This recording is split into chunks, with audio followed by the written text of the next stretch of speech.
Hello guys, स्वागत है आपका लेडी एक्सप्लेनर चैनल में। तो चलो कहानी को स्टार्ट करते हैं। कहानी की शुरुआत में हमें हमारी मेन कैरेक्टर को दिखाया जाता है। वो कहती है, मैंने एक ऐसी कार को टक्कर मार दी जिस पर रेड लाइट चल रही थी, पर मेरे लिए इसका अंत करना दुखद था, लेकिन मैं मरने के लिए तैयार थी और इस दुनिया में मेरे दुखी जीवन का अंत हो गया, या ऐसा मुझे लगता है। फिर कोई हमारी मेन कैरेक्टर को कहता है, लेडी रोसारिया, अब तुमने मेरे कमरे में घुसने की भी हिम्मत कर ली है।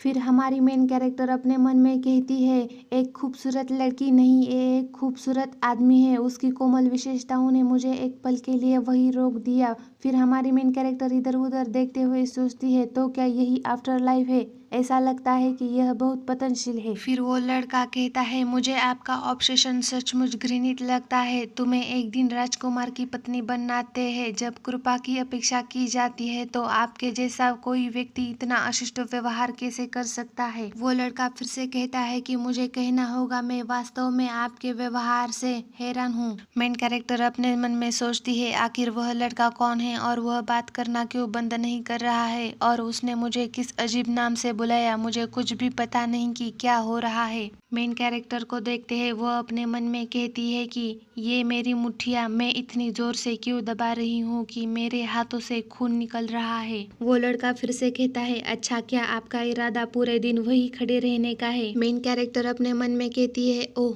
मुझे लगता है कि मैंने उन्हें अवश्य ही रोका होगा। वे आनंद ले रहे थे, तभी एक अजनबी अंदर आ गया, इसलिए निश्चित रूप से वे अनकंफर्टेबल महसूस करेंगे। मेन कैरेक्टर वहां से जाते हुए सोचती है, मुझे यहाँ से निकल जाना चाहिए। तो गाइज, वो लड़का क्राउन प्रिंस है, तो अब से हम उसे क्राउन प्रिंस ही कहेंगे। वो लड़का फिर से कहता है कि मैं आपके भविष्य में होने वाली किसी भी घटनाओं में सावधानी बरतने की सलाह देता हूँ। हो सकता है कि तुम मेरी फियांसे हो, लेकिन मैं तुम्हारी रूडनेस को कई बार नजरअंदाज कर सकता हूँ। ये सब सुनकर हमारी मेन कैरेक्टर शॉक होकर वही रुक जाती है। फिर मेन कैरेक्टर अपने मन में कहती है, उसका क्या मतलब है कि मैं उसकी मंगेतर हूँ? तो गाइज, हमारी मेन कैरेक्टर का नाम एलिना है। क्राउन प्रिंस के पास बैठी हुई लड़कियां उसके पास जाते हुए धीरे से कुछ कहती हैं। फिर क्राउन प्रिंस जोर से हंसता है, यह कहते हुए कि तो यह वही था। तो क्राउन प्रिंस कहता है, मुझे माफ करे, मुझे रियलाइज ही नहीं हुआ कि आप हमारे साथ ज्वाइन होने की इच्छा व्यक्त कर रहे थे। आप चाहे तो हमें आपकी कृपा से अच्छा लगेगा। फिर क्राउन प्रिंस कहता है, लेकिन केवल इस शर्त पर कि आप अपने घुटनों के बल रहेंगे और मेरे पैरों पर। तो गाइस, आप लोग समझ ही सकते कि उसका कहने का क्या मतलब है। तो ये सब सुनकर हमारी एलिना पीछे मुड़कर क्राउन प्रिंस की तरफ जाने लगती है, और ये देखकर क्राउन प्रिंस थोड़ा हैरान हो जाता है। क्राउन प्रिंस एलिना से कहता है, हे, मैंने नहीं सोचा था कि आप वास्तव में। क्राउन प्रिंस इतना ही कहता है कि एलिना चिढ़ते हुए अपने मन में कहती है, तुमसे बेहतर। फिर एलिना चिल्लाते हुए कहती है, अपना मुंह बंद करो, और क्राउन प्रिंस को एक थप्पड़ मार देती है। ये सब देखकर क्राउन प्रिंस के पास बैठी हुई लड़कियां भाग जाती है, और क्राउन प्रिंस एलिना से कहता है, तुम्हारी हिम्मत कैसे हुई? फिर एलिना चिल्लाते हुए अपनी मिडल फिंगर दिखाते हुए कहती है कि जैसे कि मैं कभी अपने घुटनों पर बैठूंगी। फिर हमें ड्यूक रोसारिया की जगह दिखाई जाती है, और एलिना बताती है कि शुरुआत के लिए उस घटना के बाद क्राउन प्रिंस को मुक्का मारने के बावजूद भी मैं अभी जीवित हूँ। फिर एलिना कहीं जा रही होती है, तो एलिना पीछे मुड़ते हुए दो मेड्स से कहती है, तुम दोनों? तो वो मेड्स के वही रुकते हुए कहती है, यस माय लेडी। तो एलिना कहती है, मेरे फादर कहाँ है? फिर एलिना हमें उसका रीजन बताती है कि इस राज्य में सबसे बड़ा अधिकार रखने वाले मेरे पिता ड्यूक है, और इतना ही नहीं, मैं उनकी एकलौती संतान हूँ। फिर एक मेड कपकपाते हुए बताती है, वो इस टाइम उनके स्टडी रूम में है। एलिना वहां से जाते हुए कहती है, ठीक है। तो एलिना को ऐसा जाता हुआ देखकर वो मेड्स शॉक हो जाती है, क्योंकि एलिना गलत डायरेक्शन में जा रही थी। तो वो मेड्स सही डायरेक्शन बताते हुए कहती है, माय लेडी, स्टडी रूम में जाने के लिए आपको अपनी बाई ओर सीढ़ियां लेनी होगी और दूसरी मंजिल पर जाना होगा। और ये सुनकर एलिना वही रुक जाती है। एलिना नॉर्मल वे में कहती है, मुझे बताने के लिए थैंक यू। फिर हमें मेड की नजरियों से ऐसा दिखाया जाता है, आप लोग देख ही सकते हो। जाते हुए एलिना कहती है, हालांकि ऐसा लगता है कि मेरी यहाँ रेपुटेशन कुछ अच्छी नहीं है। एलिना कहती है, मुझे इस बॉडी में आए हुए 1 वीक हो चुका है, तो अब मुझे कम से कम संपत्ति में घूमने की इजाजत है। लेकिन जब मैं पहली बार यहाँ आई तो यह एक नाइटमेयर जैसा था। माँ हर दिन रोती थी इससे पहले कि मैं कुछ समझ पाती कि मेरा इस शरीर में पुनर्जन्म हुआ। सोचा मेरी लाइफ यही है। मुझे अपने कमरे तक ही सीमित रखा गया था, कथित तौर पर अपने पिछले व्यवहार पर विचार करने के लिए। और तभी मुझे आखिरकार एहसास हुआ कि क्या हो रहा है। सबसे पहली बात, मैं अभी कार्तिका साम्राज्य में हूँ, जो लार्जेस्ट नेशन का सबसे बड़ा कॉन्टिनेंट है, एक बड़े हिस्ट्री के साथ जो 1000 साल से अधिक समय तक फैला हुआ है।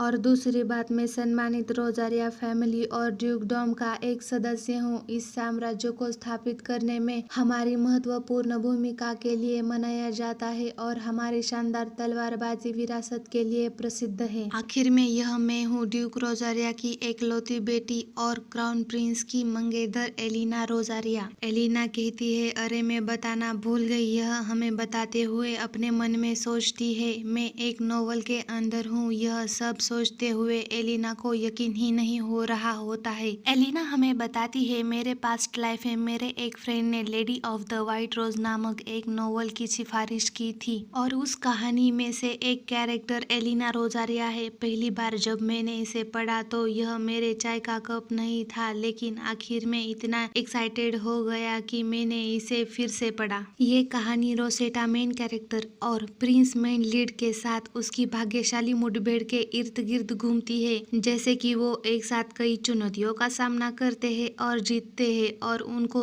एक दूसरे से प्यार हो जाता है, जिससे एक हैप्पी एंडिंग होती है। एलिना हमें बताती है, लेकिन बात यह है कि उन सभी बाधाओं को पैदा किया गया था, वो भी मेरे द्वारा। एलिना मन में सोचती है, जिसका मतलब है मैंने जिस बॉडी में इंटर किया है वह इस कहानी की एक मेन विलन है। एलिना हमें बताती है, इस नोवेल की मेन कैरेक्टर के खिलाफ किए गए इस चरित्र के कुछ दुष्कर्मों को याद करने के लिए उस टाइम पर एलिना ने जानबूझकर रोसेटा के सेट गाउन पर पूरी तरह से शराब गिरा दी थी और उसे एक थप्पड़ मारा। उसे जहर देने की भी कोशिश की, हालांकि आखिर में यह एक बड़ा प्रयास किया जा रहा है। फिर एलिना मुंह बनाते हुए कहती है, कोई हैरानी नहीं कि क्राउन प्रिंस ने उसका सिर काट दिया। फिर भी यह देखते हुए कि कैसे क्राउन प्रिंस अभी भी अपनी अपमानजनक लाइफस्टाइल में मग्न है, ऐसा लगता है कि रोसेटा अभी तक दिखाई नहीं दी है। एलिना कहती है, इसका मतलब है कि यह एलिना के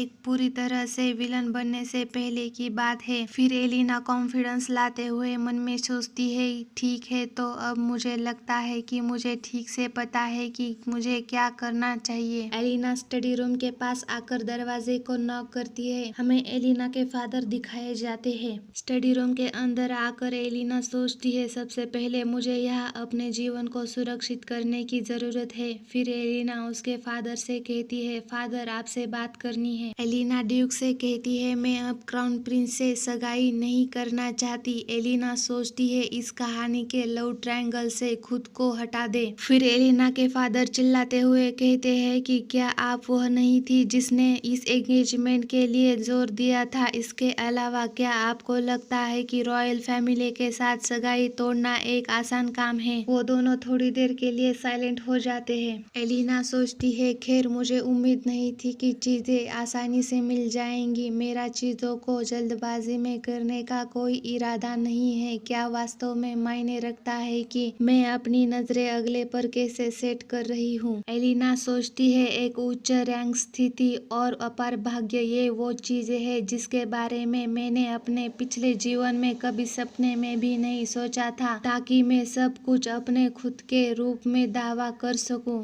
एलिना ड्यूक से कहती है, आप सही कह रहे हो फादर, ऐसा लगता है कि मैं अपने फैसले में बहुत जल्दबाजी में थी। एलिना के फादर कहते हैं, एलिना से इसे एक दूसरा विचार न दे। ऐसा नहीं है कि यह पहली बार है जब आप इस तरह से व्यवहार कर रहे हैं। ड्यूक कहते हैं, तुम जा सकती हो। एलिना ड्यूक से कहती है, अगर मैं सदाई रद्द कर सकती हूँ तो मेरे दिमाग में एक अलग प्रस्ताव है। एलिना ड्यूक को बताते हुए कहती है, जैसे कि मैं वर्तमान में हमारी ब्लड लाइन की आखिरी व्यक्ति हूँ, तो मुझे आप अपनी सक्सेसर बनाओ। एलिना अपने मन में सोचती है, मुझे इस घर का ऑफिशियल हायर सक्सेसर बनाया जाना चाहिए। ये सब सुनकर ड्यूक चिढ़ जाते हैं और एलिना को स्टडी रूम से बाहर निकाल डाल देते हैं। फिर हमें दूसरे दिन दिखाया जाता है कि मेड्स एलिना को ड्यूक से मिलने नहीं देती। एलिना हमें बताती है और उसके अगले दिन भी ड्यूक का स्टडी हॉल किले की तरह था जिसे मैं पार नहीं कर सकी।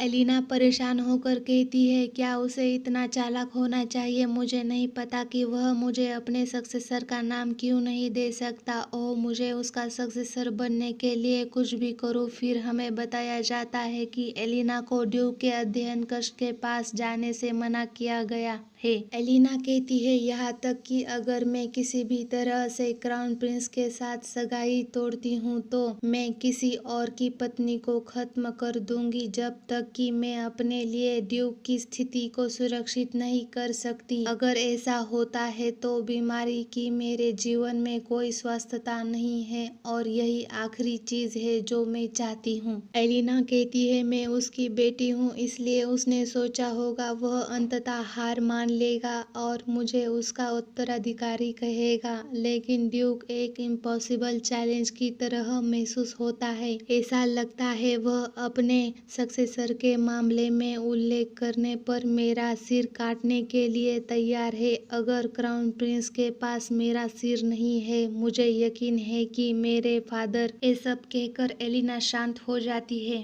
एलिना सोफे पर लेटे हुए कहती है ईमानदारी से ऐसा कोई तरीका नहीं कि ड्यूक मुझे अपना उत्तराधिकारी नियुक्त करें जब तक कि उसे कुछ न हो जाए। जबकि मैं असली एलिना नहीं हो सकती जब तक मैं उसके शरीर में हूँ। उसने जो भी खतरनाक काम किए हैं वे अब मेरी जिम्मेदारी है। आंखें बंद करते हुए सोचती है कि मैंने चीजों के बारे में पर्याप्त नहीं सोचा। अचानक एलिना आंखें खोलते हुए उठ जाती है और सोचती है फिर से शांति से स्थिति को समझने की जरूरत है। मेरी शादी क्राउन प्रिंस के साथ ऐसा कुछ समय तक नहीं होगा। रोसेटा और क्राउन प्रिंस के रास्ते बर्फीली सर्दियों के बीच तक पार नहीं होते हैं। एलिना बाहर देखते हुए सोचती है अभी वसंत का मौसम है जिसका मतलब है कि अभी भी समय है। मैं सर्दियों के आने से पहले ड्यूक का ऑफिशियल सक्सेसर बन जाऊंगी और क्राउन प्रिंस के साथ मेरी सगाई तोड़ दूंगी। एलिना सोचती है यही मेरा अनलिमिटेड गोल है। फिर एलिना के कमरे के बाहर कोई दस्तक देता है। एलिना कहती है अंदर आ जाओ। एलिना की मदर अंदर आ जाती है। फिर एलिना हिचकिचाते हुए कहती है मदर। फिर हमें एलिना के मदर के बारे में बताया जाता है कि ये है एलिजाबेथ टेसर रोजारिया। फिर हमें उन दोनों को बैठा हुआ दिखाया जाता है। फिर एलिना पूछती है आपको मेरे पास क्या खींच लाया। फिर हमें एलिना की मदर को दिखाया जाता है। वो कहती है घबराते हुए ठीक है समझ गई। एलिना सोचती है तुम इतनी घबराई हुई क्यों लग रही हो। एलिना कहती है मैं वादा करती हूँ कि टी कप नहीं फेंकूंगी। एलिना की मदर कहती है तुम्हारा क्या मतलब है। एलिना मन में कहती है मैं सिर्फ एक जंगली अनुमान लगा रही थी लेकिन विश्वास नहीं कर सकती कि ये क्या था। एलिना की मदर कहती है कि मैंने सुना है कि आप हर दिन अपने अध्ययन में अपने फादर से मिलने जाते रहे। मैं चिंतित थी इसलिए। एलिना कहती है ओह हाँ, मैं केवल फादर को इस घटना के बारे में, इस रॉयल एंगेजमेंट को जारी न रखने की अपनी इच्छा के बारे में बता रही हूँ। एलिना की मदर एलिना से कहती है क्या आप अपनी सगाई तोड़ना चाहते हैं। एलिना कहती है हाँ, लेकिन और भी बहुत कुछ है। एलिना सीरियस होकर कहती है मैं उनके सक्सेसर बनने की अपनी इच्छा व्यक्त कर रही हूँ। फादर से भी अपील कर रही हूँ। एलिना की मदर हड़बड़ाते हुए कहती है सदाई सक्सेसर आप चाहते क्या है। एलिना कहती है हाँ मदर। फिर मन में सोचती है क्या यह वास्तव में कुछ ऐसा है जिसके बारे में इतना चौंकने वाली बात है। एलिना की मदर यह सब जानकर जल्दी से पानी पीने लगती है। एलिना की मदर एलिना से कहती है क्या मैं पूछ सकती हूँ कि आप क्राउन प्रिंस के साथ अपनी सगाई क्यों तोड़ना चाहते हैं। एलिना कहती है हाँ बिल्कुल।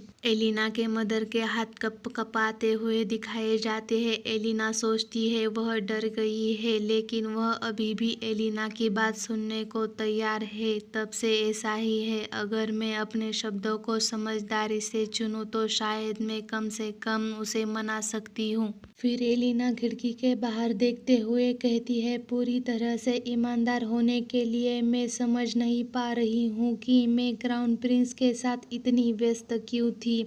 इसके अलावा जब मैं उस घटना के बाद अपने कमरे तक ही सीमित थी तो एक विचार था जो मेरे दिमाग से जा ही नहीं रहा था। एलिना की मदर पूछती है कि और यह क्या विचार है। फिर एलिना कहती है वो क्राउन प्रिंस है। एलिना बड़ा ही डार्क लुक देते हुए कहती है वो कचरा। इस समय मैं पूरी तरह से अनजान रही। यदि क्राउन प्रिंस के पास कोई नैतिकता नहीं है तो वह अपनी मंगेतर के साथ इस तरह की दुर्व्यवहार में कैसे लिप्त हो सकता है। वह सबसे डिस्गस्टिंग आदमी है। वह कोई छुड़ाने वाला नहीं है। वह सड़े हुए फ्रूट से भी बदतर है। कॉकरोच खिलाते हैं। यह कहते हुए एलिना जोर जोर से हंस रही होती है। फिर शॉक होते हुए एलिना की मदर उसका नाम लेते हुए कहती है एलिना। एलिना फिर से कहती है यह सोचना कि ऐसा बदमाश वह मुकुट राजकुमार है जो वह इस साम्राज्य को बर्बाद करने के बाध्य है। तो आप लोग सोच ही सकते हो कि एलिना कितने गुस्से में है। फिर यह सब कहने के बाद एलिना अपने मुंह पर हाथ रखते हुए कहती है स्पष्ट रूप से कहने के लिए उसकी शाही महारानी होनी चाहिए। फिर एलिना की मदर घबराते हुए एलिना से कहती है एलिना कृपया आपको ऐसे शब्द नहीं बोलने चाहिए। फिर एलिना कहती है हाँ मदर। फिर अपने मन में कहती है मुझे लगता है कि मुझे थोड़ा दूर ले जाया गया था। फिर एलिना मदर